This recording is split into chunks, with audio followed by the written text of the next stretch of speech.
Wild West, red Potomac. As Widowmaker and his army steamrolled through the country, military leadership in Washington tracked their movements as carefully as they could. After Kansas City, a depressed Leonidas drowned his sorrows in women and booze at the Washington brothels. He was balls deep in them for about a week until the military summoned him to return to the fight. Leonidas, seeing as to how he had no other choice, reluctantly returned to service. But that old son of a bitch wasn't happy about it. He didn't think they had a shot in hell at killing Widowmaker. But the military ordered Leonidas to ride out to St. Louis, Widowmaker's most likely next target, to help defend the city. Leonidas got there as quick as he could, knowing he was getting closer to death's doorstep.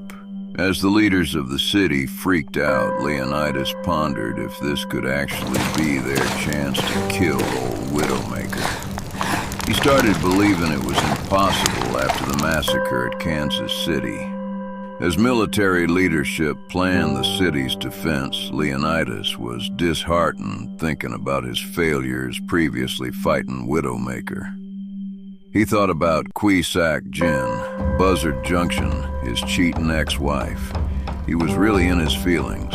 Finally, after about a week of waiting, the greatest evil the U.S. had ever seen, besides Sam Bankman-Fried, made it to St. Louis's doorstep. Widowmaker arrived with his army, which had kept growing with every town they destroyed along the way.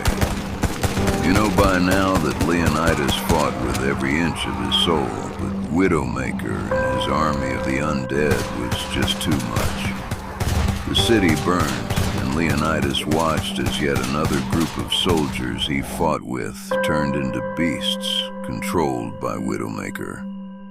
It broke him. Leonidas knew yet again the battle was over before it even started. He knew that it was all over. Widowmaker couldn't be stopped. Leonidas fought his way out of the city and led whatever survivors there were back towards Washington. At this point, Leonidas was about ready to spend the rest of his life in those brothels. Leonidas rode as fast as he could with the refugees towards Washington. He was able to avoid following the railroad. They made it back to Washington, and Leonidas warned the military it was all over.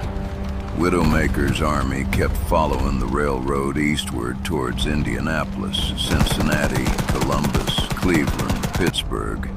They were all reduced to ashes, and Widowmaker kept on going and following the railroad. Soon he'd be at Washington. As Congress got word of Widowmaker's march, they authorized a last-ditch gambit at the mouth of the Potomac, where Widowmaker's army would reach first following the railroad. They got every bit of artillery and soldiers they could muster, and they knew this was likely their last hope.